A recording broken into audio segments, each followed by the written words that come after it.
First థ్రెడ్స్తో మనం ఇలా structure వేసేద్దాం. ఓకేరా. ఇక్కడ ఇక్కడ ఇక్కడ నేను చెప్పాను కదా పెద్ద ఫ్లవర్స్, అవి ఇక్కడ పెడదాం.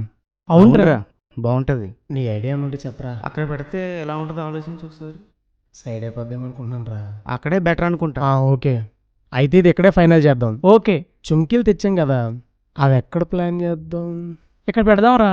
అక్కడే బెటర్ అనుకుంటా. ఏంట్రా అది? ఏముందిరా అక్కడ? ఏవీ లేదు కదా. సరే, మీరు కట్ చేస్తూ ఉండండి, నేను ఇప్పుడే వస్తాను. అలాగేరా.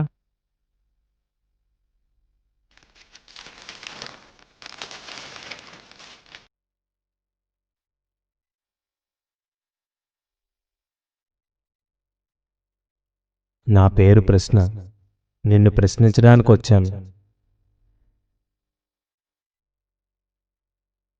చాలా కష్టపడుతున్నారు. ఎవరి కోసం?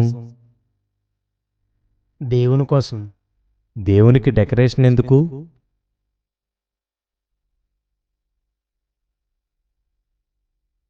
దేవుడు గుడిలో ఉంటాడనుకుని అన్యజనులు తమ గుళ్లను అలంకరిస్తారు. మీ దేవుడు గుడిలో ఉండడని మీకు తెలీదా?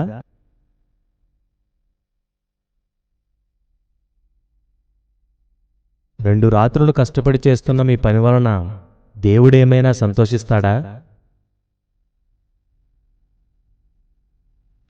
విశ్వాసులు ఏమైనా నేర్చుకుంటారా? అన్యజనులు ఏమైనా తెలుసుకుంటారా?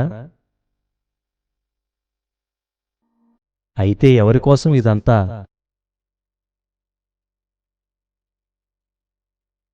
ఆలయాలకి వ్యాపార సంస్థలకి చేసినట్లు ఎందుకు చేస్తున్నారు?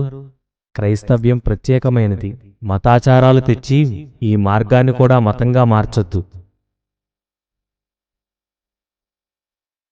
అనవసర పనికి సమయాన్ని ఖర్చు చేస్తున్నారు, శ్రమ పడుతున్నారు. ఇన్ని గంటలు ఎప్పుడైనా ప్రార్థించారా?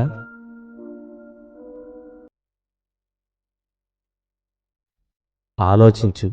ఈ కష్టాన్ని ప్రభువుని ప్రకటించడానికో క్రైస్తవుల్ని బలపరచడానికో వినియోగించండి. రేయ్, త్వరగా రారా, కట్ చేస్తాం. వస్తున్నాను.